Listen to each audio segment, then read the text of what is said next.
来关注中美经贸的相关消息。美国贸易代表戴琦周二表示，美国正寻求重新调整与中国的商业关系，而不是寻求与中国经贸脱钩。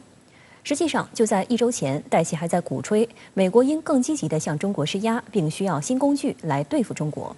外界关注，近来拜登政府的对华经贸态度一直在消极与积极间不断跳转。此次戴琦不寻求与中国脱钩的最新表态，反映了美方怎样的复杂心态？拜登政府的对华贸易政策究竟如何调整？来看报道。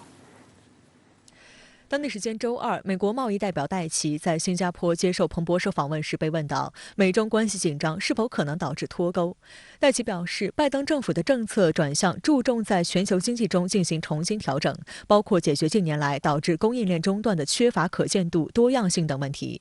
戴琦继而表示，美国正寻求重新调整与中国之间的商业关系，而不是寻求停止世界2个最大经济体之间的贸易或者贸易脱钩。美国要为贸易带来改革，带来一种更具战略性的方式。深圳卫视梳理发现，拜登政府近来在对华贸易的做法和态度上几经反复。大概2周前，3月23号，美国贸易代表办公室在官网上宣布重新豁免对352项中国进口商品加征的关税，被外界认为传递了改善对华经贸关系的积极信号。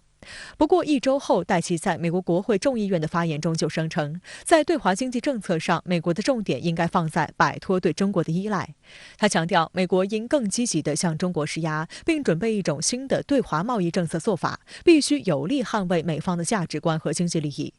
有分析认为，戴琦这一表述表明了美国并没有放弃以经贸议题作为武器，在经济领域对中国进行更高强度的施压和排挤的举措。观察指，美国要在经贸问题上重新调整对华关系，不寻求与中国脱钩，更注重供应链，贸易政策将更具战略性，是戴琦周二做出的最新表态的关键点。戴琦的说法前后的确有些变化，但是我觉得呢，更多是侧重点不同，前后并不存在矛盾。与拜登政府所谓的对华3C 政策一致，戴琦对中美经贸问题的表态其实也反映了这一思路，即是认为美国可以通过在2国经贸关系中的若干重点问题上加强对华施压，同时对自己的经贸政策做一定的必要调整，来实现自己的利益的最大化。戴琦所说的不寻求对华经贸脱钩，其实是一句承认现实的话。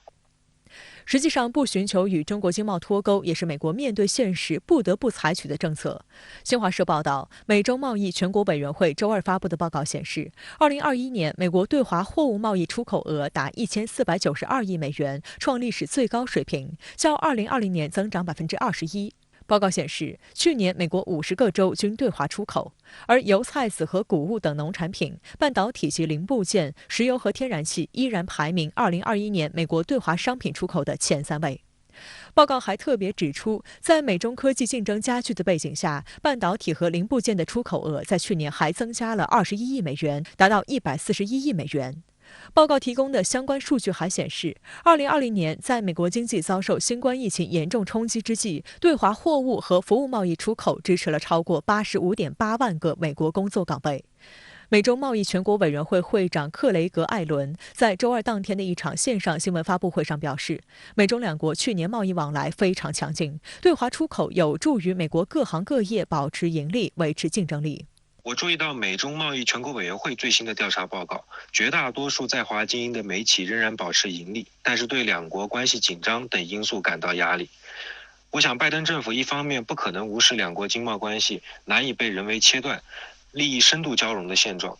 也需要回应美企的诉求，对当前不利于2国经贸关系发展的政策环境做一定的调整。深圳卫视注意到，自拜登2021年年初上任之后，美国贸易代表戴琦用了相当长的时间对前任美国贸易代表莱特希泽时期的对华贸易政策进行评估，直到最近2周才做出了对中国部分商品豁免关税的决定。观察指，美国评估的结果就是并不能在短时间内迅速找到替代中国的进口货源，对华实行高额关税也无法对中国出口贸易进行毁灭性打击，这些关税最终还是落到了美国消费者身上。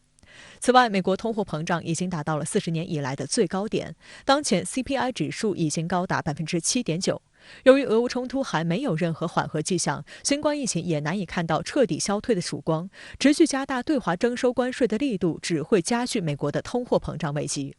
对拜登而言，当前面临中期选举压力，不管在各种宏观层面提出怎样战略性的目标，最终能够帮助他走向选举胜利的，终究还是内政问题。拜登政府声称的要推进中产阶级外交，以及有意强力的复苏疫后经济等等这些政策目标，都需要中美经贸关系的有力支持。在近期俄乌冲突等地区的重大事件中，美国也迫切的需要中国的支持与合作，所以在经贸关系上释放一定的积极信号，可能也是一个战术性的动作。但是拜登政府在调整对华经贸政策上，内在的矛盾很突出，既要防范共和党的批评，又总想着怎么样占尽利益，甚至不能说是小心翼翼了，有点前怕狼后怕虎的感觉。我觉得过于迟缓。另外，中国与加拿大的关系由于孟晚舟事件受到很大冲击，该事件的始作俑者就是美国，其实质是美国以胁迫方式打压中国的高科技企业，而加拿大从中扮演了美国帮凶的不光彩角色。周二，国务委员兼外长王毅在应约同加拿大外长乔丽女士通电话时表示，任何国家都不应为虎作伥，助长美国的这种单边霸凌行径，任何国家也都有对此做出必要反应的权利。王毅还从战略和长远角度看待和处理中加关系，提出3点意见：积极客观看待中国，奉行稳健务实的对华政策，尊重彼此核心利益，不给中加关系设置新的障碍，坚持独立自主，排除不必要的外部干扰。